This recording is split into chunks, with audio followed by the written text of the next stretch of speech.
అందరికీ నమస్కారం. నేను ఒక వీడియో పోస్ట్ చేశాను. శ్రీకాకుళం జిల్లా కాశీబుగ్గ టౌన్ లో శ్రీ వెంకటేశ్వర స్వామి దేవాలయంలో 9 మంది చనిపోయారు తొక్కిసలాటలో. అదొక ప్రైవేట్ టెంపుల్ అండి. సో నేను అక్కడ ఏం ఇన్ఫర్మేషన్ చెప్పానంటే, ఇంతమంది క్రౌడ్ వచ్చినప్పుడు మీరు ఇన్ఫర్మేషన్ గవర్నమెంట్ కి పాస్ చేసి ఉంటే వాళ్ళు ఏదో పోలీసులను ఎవరినో సెక్యూరిటీని తీసుకునే వాళ్ళు కదా అని ఆ వీడియోలో అదొక ఇన్ఫర్మేషన్ చెప్పాను. దానికి ఇన్ని మెసేజ్లు పెట్టారు నాకు.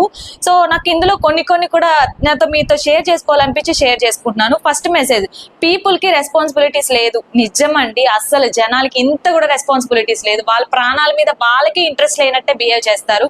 ఎందుకు అలా తోసుకోవడం? దేవుడు దగ్గర కంటే వెళ్ళినప్పుడు ఇలా తోసుకుంటారు. అదే నా తిరుమలలో కూడా సేమ్ అంతే అండి.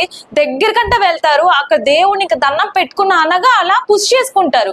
అమ్మాయిలు ముందున్నారు, అమ్మాయిల మీద అబ్బాయిలు పడిపోతారు. అలానే ఎక్కడ పడితే అక్కడ ముట్టేస్తారు. వాళ్ళ క్యూ లైన్ లో కూడా సెన్స్ ఉండాలి కొంచెమైనా దేవుడి దగ్గరకు వచ్చినప్పుడు ఎలా బిహేవ్ చేయాలని.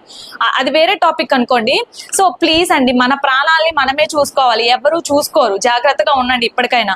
ఇంకొకరంట సెకండ్ మెసేజ్ అండి ఇది, మూర్ఖుల్లాగా మాట్లాడకండి, చచ్చే వాళ్ళు ఎక్కడైనా చేస్తారంట. సార్ మీకు నిజంగా నమస్కారం అండి. అలా మెసేజ్ పెట్టడానికి మీకు నోరు ఎలా వచ్చింది సార్? నాకు అర్థం కాదు.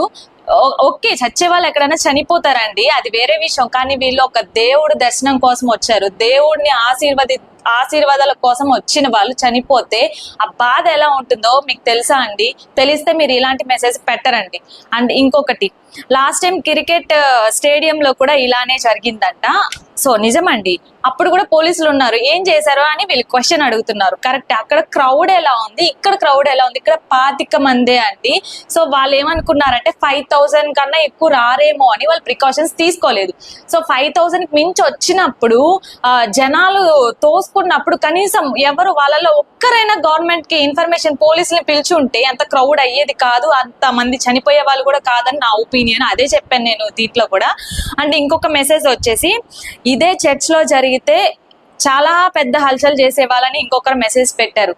సార్ మీకే చెప్తున్నాను, ఒక చర్చ్ అయినా, ఒక దర్గా అయినా, లేదంటే ఒక టెంపుల్ అయినా అన్ని ఒకటే అండి. మనం అందరం కలిసిమెలిసి ఉండాల్సిన సొసైటీ ఇది. మనం అంతటా మనమే పార్షియాలిటీస్ చూపించుకుంటే అసలు ముందుకు వెళ్ళలేం. అందుకే మన బతుకులు ఇలా ఉన్నాయి. అర్థం చేసుకోండి, అందరం మనుషులే, అందరం తినేది అన్నమే, అర్థం చేసుకోండి.